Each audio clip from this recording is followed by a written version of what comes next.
All right. Hello. Hello and welcome, everybody. Thank you for joining in today. Joining in on the conversation from my side is the managing directors at TMA, Mr. André Blom and Mr. Marc Albert. And joining us from Portugal, Mrs. Mariana Camilo Alves. She is a seasoned leader in the retail industry, certified coach and mentor. And I'm so happy that she's joining us today. Hi, guys. Hello. Hello. Good morning. Good morning. So, feedback. I've been thinking about this, and I studied about this a little bit throughout my masters, and I wanted to ask first of all of you, how would you frame feedback, of course, in a modern workplace context? How would you frame feedback, and how would it fit? How would feedback fit in a structure of your in your own thoughts? Shall I take the lead in this? Yes, please. Well, my perception on feedback is that it's a very important phenomenon in an organization to create the right arena for performance and development. I'm also a little bit staggered and surprised that how little attention some companies are even addressing to it. Because if you think about it, how significant feedback is to give and how it's related to, for example, your employer brand. How do people feel in an organization when they don't get any feedback? That how does that relate in terms of, does that give a sense of that they are valuable? Does that give a sense that they are contributing? Does it give a sense that they are belonging there? If they don't get feedback on a regular basis. And then, of course, you have the organizations who are using a formal feedback, but I truly believe that it's much more about the informal as a combination. If you are engaged in all the interactions that an employee is doing, there is a space, an arena for development and to improve performance. And for me, performance is a joint effort, the result of a joint effort. And if you cannot receive feedback to understand what am I doing, what is the impact of my contribution, so that I can use it to prove my worth, to have a feeling that I belong here. How does it work then?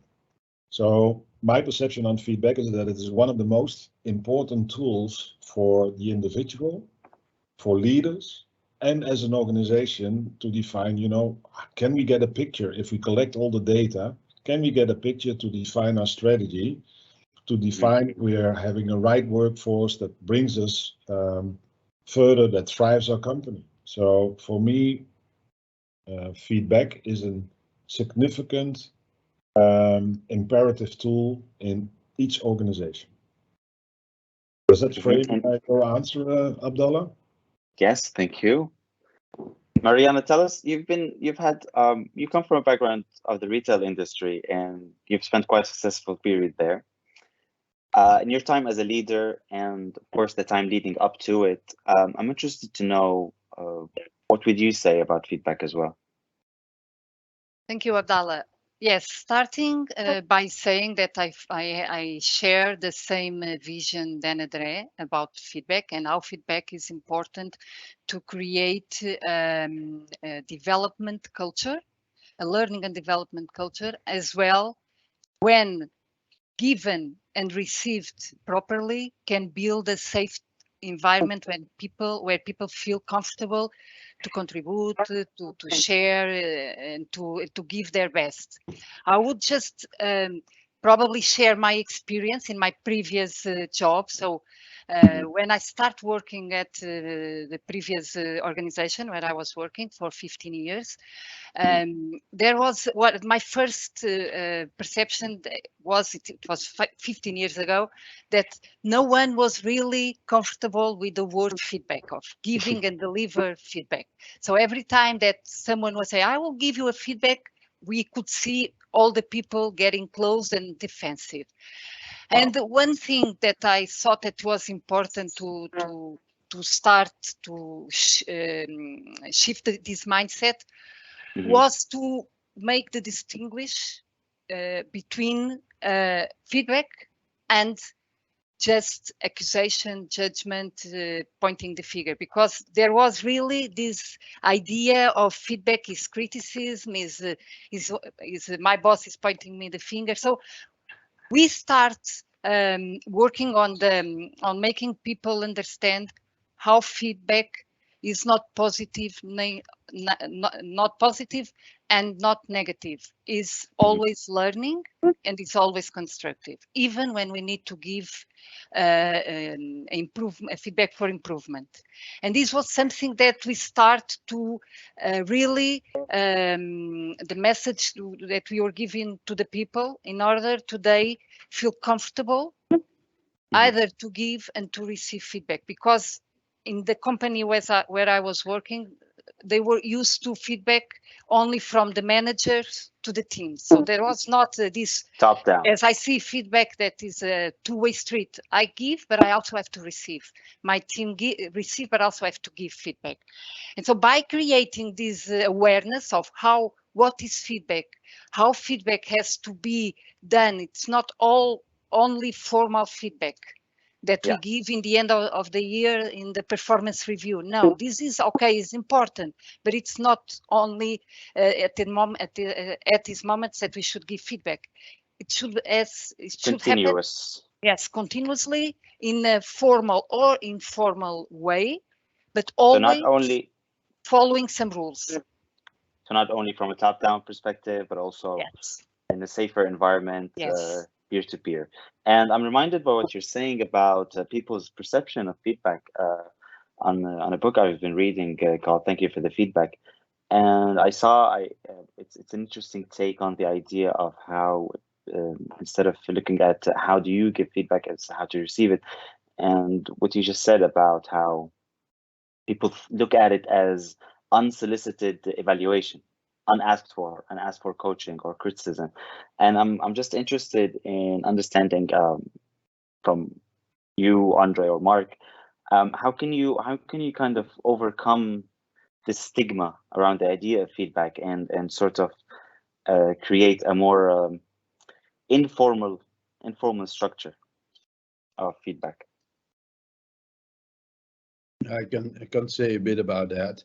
I think that I agree with both Mariana and André about feedback, and I'm very in favor of the informal part, because if you are going to, you have to do it yourself as an initiator, to set up informal feedback in order to get, to decrease the formal feedback process.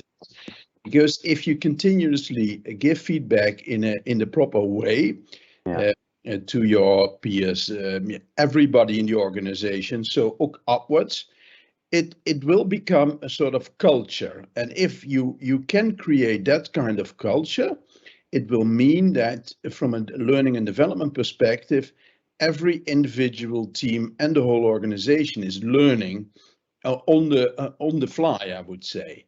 And that's something you need to start yourself with, because I've been part of a couple of organizations, and I've also seen quite some research and development on feedback.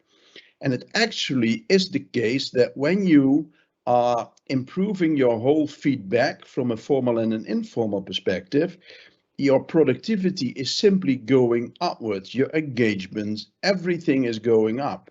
So start it by your own and make sure that everybody else is going to do the same. But it's easier said than done. True. And you spoke about development, and to me what is really fascinating is the idea of feedback in the state of the modern workplace today. So it's not as integrated as you'd imagine it to be. I mean, in a sense, we're always constantly giving sort of feedback, and especially interesting for me is how often we do it. whether recorded or unrecorded. I mean, sometimes it's also a part of a pseudo feedback. And I'm just interested to hear, Mariana, in your sort of experience, how do you overcome all this sort of unnecessary feedback or sort of constant pseudo feedback into creating something that you can actually act on? I mean, it makes me wonder, do you take all the feedback and then pour it into a development strategy, or how was it done actually within your industry? So first, yes. So I see my view on this topic is that feedback should be framed in some rules in order to be effective and to trigger the action we believe, or the development we believe that the person needs to develop. So yeah, what we were doing, of course, you cannot always being putting the registering feedback, because many times, as Marc was saying, you are giving informal feedback, and it's also important because it's in that way that we build this feedback culture. But it has to have certain moments where you need to have a more formal and structured feedback session. And moreover, when you are talking about developing talents, so if you we need to be to have first of all, each person of the team is different, and I can have different talents in my team, but each one of them would need different development needs in order to grow and to learn. So as more as I have this information collected and registered and objective, the more effective I am developing my team, and the more committed and engaged the person is on developing the development needs they have, because they gain awareness on the strengths, but they also gain the awareness of what they need to develop in order to continue their development and be able to apply to different roles and to follow their professional ambition. So yes, it's important, in my view, to have moments where we give formal feedback based on a structured way of giving. And imagine, and the more you give, and the way you give, so always constructive, always evidence-based, always non-judgmental, and always trigger an action for the future, which is what we used to say, that is the feed forward. So it's not only stay in the past, saying, okay, this is not okay. No, it's okay. You need to develop these skills or change this behavior. So what we are going to do in the future, so you can get your objective in terms of development. And as more as we are structured in this, even in terms of credibility, if I am giving you a feedback and I'm structured and I have facts and evidences, and is something that is going along the year, the more trust you have on me. I see. Okay, so I really like the part when you said this needs to be non-judgmental, and I think more on the idea of how much we give feedback. I want to just explore.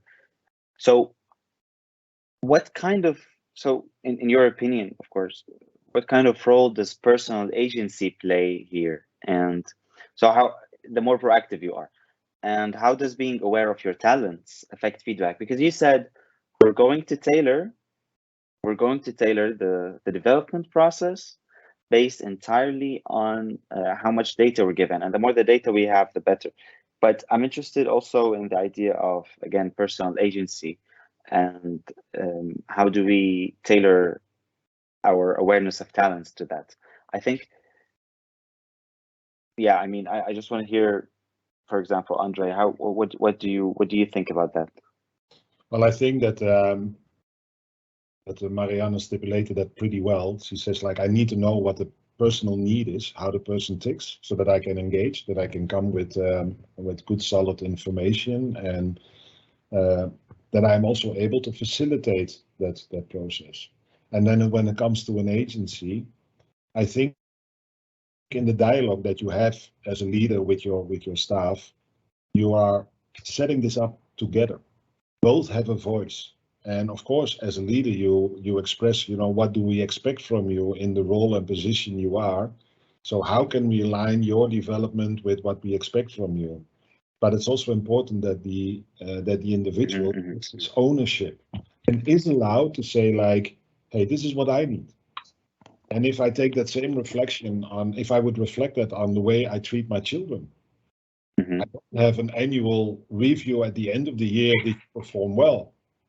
And I engage, I ask for heads up, and I'm not condemning. And when they are failing, because it is macro learning, right? It is like changing a kind of attitude, changing behavior. Yeah. I engage, and I make sure that they even get aligned with other children, with their own peers. So I also try to help them to create an environment where they can learn from their peers. And I think that is the role of the leader. But again, I think answering your question, Abdallah, ownership is, I think, very important. And ownership is also including an agency. I am, as an individual, the key person in my development. It is my contribution to the organization that aligns with my development ideas. And if I have a voice in that, then I will proceed. And as a leader, you may have to make sure that that play field, that arena is there, and that you facilitate it. And there are proper reviews, formal and informal, that are proper heads up, that you ask also a candidate, an individual, for how are you doing? Can I contribute more? Did we miss out on something? And that is a continuous process, just like you do with your children. It's about creating that relationship in order to make sure that they feel safe and that they are allowed to make mistakes. And I think the idea of safety is very interesting. And you mentioned that it's very continuous, the feedback. And Mariana, I'm just curious about in your experience. Can I once more, sorry for the interruption. To my understanding, if feedback is only formal at the end of the year, please leave it away. Don't do it. Yeah. Fully agree with you. That is absolutely just creating passive-aggressive behavior on the individual. It doesn't make any sense. Yes. This is what I was going to ask Mariana, actually. How often did you used to do it? And how often should you, in your experience, how often was it done? Yeah. So let me just add just one thought on what André was saying, is that many companies are doing the feedback an heavy process, and we should all try to make it a smooth process. And as more as we democratize this feedback process in the organizations, the more effective feedback will be. So, coming to your question, I used to have two different approaches. Of course, we had to have, because it was a procedure in my company, so we had to have these formal moments along the year, 3 moments where we sit with each team player, we go tracking all the objectives and behaviors and give a formal feedback. But this was just to have this formal moment to check the performance and the behavior and match with the objectives that were established. Besides this part, in every day, the feedback is each one responsibility. This was a message that I was always spreading in the company. It's not my responsibility, it's not your responsibility, it's each one responsibility. Ask and give feedback. So this is the first step to start building a feedback culture. And that's what I was doing in a day-to-day basis. So when I saw, and the importance of being immediate, I see some behavior that is not fitting the company's values. I have to be immediate. I cannot wait for 3 months to give you the feedback on the behavior you had at that moment. So it doesn't make sense anymore. it doesn't make Like, sense. You will ask me, but why are you telling me this now? Yeah. So Okay. and this is something that, of course, we have to learn, and we have to be aware, and we have to practice. It's like when we learn to walk, we take 1 year. So it's not one mindset that we change from one day to the other. But if we feel this awareness every day, and if we give, and it's very important to give the example. Me as a leader, I had to be proactive, giving and deliver feedback to my team, to my peers, and to my bosses. So everybody could see that feedback is inside, is running by themselves inside the organization. It's not forced. It happens. It's not judgmental. I'm not giving feedback to the person. I'm giving to the behavior or to the skill or to the action we need to correct or to develop. So, and that's how I was doing. So I had the formal moments where I have to sit and check the objectives and everything, because it was part of the process. But I agree with André. If it was only this, leave it away, because it's nothing for the other side. It's just checking the box. Right. So I mean, hope I was clear. No, very. I think it's quite interesting when you said about the urgency. And so now we have, so feedback is safe, feedback is urgent, feedback is, you said feedback is continuous. And I think earlier you also mentioned something about how it should not be top down. And as I read here, you mentioned something. Being able to give feedback and feed forward is the backbone of personal growth and business success. What is feed forward basically as an idea, and how do you what do you mean exactly by feed forward? So feedback and feed forward have to live together. Oh, forward Okay. from back. Okay, I Yes. just made the connection. Feedback is when you look to the behavior or to something that happened in the past, and is where you are going to pick the facts and the evidence. But it's not enough just focus on the past, because it's already happened. So you need to work with the people in order to make different in the future. So it's the action is first ensure that the other person is understanding what needs to be improved or to be changed, and feel committed, because without understanding, no one is making anything. So first understand and then commit to do something different.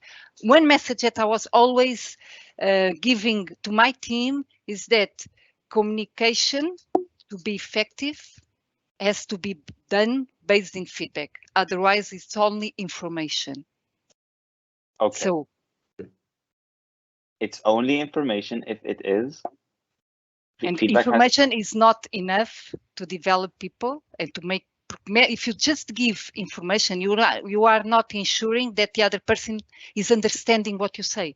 But if you give feedback, you are focused on this person, on the behavior, on the development need, and ensuring that the person is understanding what really needs to change or to be improved.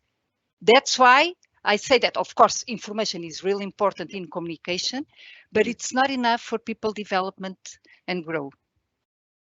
There's a little escalating model in that, because I'm speaking, it doesn't mean that you're listening. Yeah. And when you're listening, it doesn't mean that you're understanding. Yes. When you're understanding, it doesn't mean that you are committed and absolutely.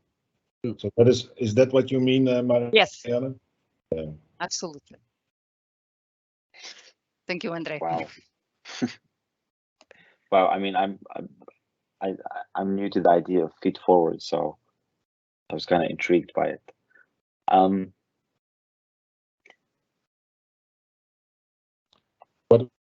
What is your experience in that, Marc, in your leadership roles?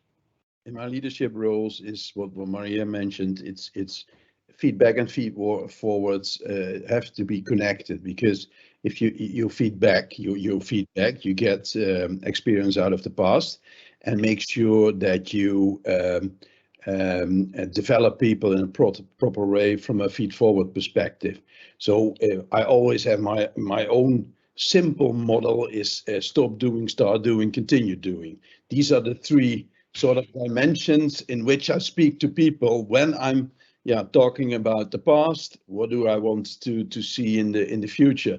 So it's a very simple methodology: stop doing, start doing, continue doing, and that's something you can always use with your peers, with your direct reports, and also with the leadership above yourself. So that's my and one of the things that's really important, that's what Mariana mentioned as well. If you start giving feedback in an organization because you think that it's really important to develop the whole organization, make sure that everybody knows how to give and to accept feedback, because that's a very, I would say, tricky process. And if it's not in a safe and proper way done, it could bounce back, I would say. That's not good at all. So that's my experience. Yeah. When I help people to understand how feedback should be given, I always say, like, make sure that the feedback can be digested and that the candidate itself can work with it. So not judgmental, like Mariana said. And the first thing is, like, it has to be your observation. It has to be explicit. It's not from I heard somebody saying, or I think, or I assume. It should be really explicit. And when then you want to give a little bit more context, then you could say to the feedback receiver, this is how it impacted on me. This is what it's done to me. And then on a third level, you could say, like, and regarding what you the behavior or the objectives of the company, this is what I would have expected. And in that way, you're not judgmental. Leave it to the candidate, to the feedback receiver. What can I do with this information? Because there's also something like an intention. I'm doing things with my consciously or unconsciously. And with this kind of feedback, you leave it to the candidate to say, where can I start to improve? How do I use this feedback from different people? Because it is macro learning. It is not something changing behavior. It's not something that you do instantly. Feedback should be instant, but the learning process is really a long-term process. And so for me, these three simple steps for helping other people to provide feedback is also helping people to understand, how do I receive feedback? I should only listen to what has been observed objectively. I have to listen. It's also a process of active listening. Do I understand you correctly when you say, like, this is how it impacted me? So feedback is not a monologue where you're just receiving. It's also asking for, do I understand you correctly? And that is done, of course, in the informal way. And I think I rather prefer to mention feedback, a feedback dialogue. Yeah. Thank you so much. Yeah, and the other thing is, and that was what Mariana also mentioned, is the word immediate.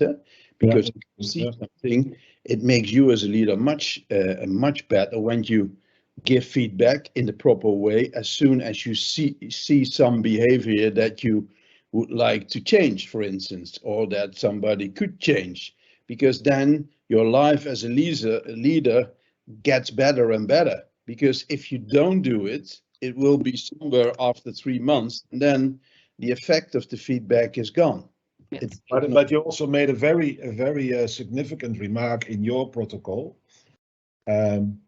Continue doing, and that's kind of feedback should also be there instantly. Wow, great stuff. Yeah, start with the positive, and then always start with the positive. But don't use the sandwich. You're doing really well, but everybody's forgetting what came before, and then closing up because you want to be nice. No hamburger protocols in this. Right. I mean, It's quite interesting. I can listen to this all day. And we are approaching the end of this session, and we have one question here. Yeah. We have one question here. I'm just gonna publish it. Someone is asking, and it's for everybody, yeah, so it's open. How can managers show compassion and make it clear for their employees that feedback is not necessarily a warning? I think I just want to think. I just want to. There's no more context here, but I will just. I think this is coming from the idea that every time we give feedback resonates particularly with performance reviews and performance appraisals, and how you need a specific set of, like he said, warning, or he or she, warning, to take action towards the employees. So we have.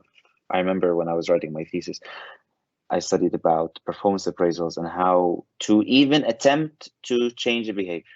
In many companies, it's still main practice to give out 1 warning, 2 warning, and then by the 3rd warning, it is eligible for you to start doing that. And so the question is, how do we create a more compassionate culture? And yeah. I can tell something about it. I used to work for a very big international consultancy organization. And what we did in there is that we separated performance management from coaching and mentoring.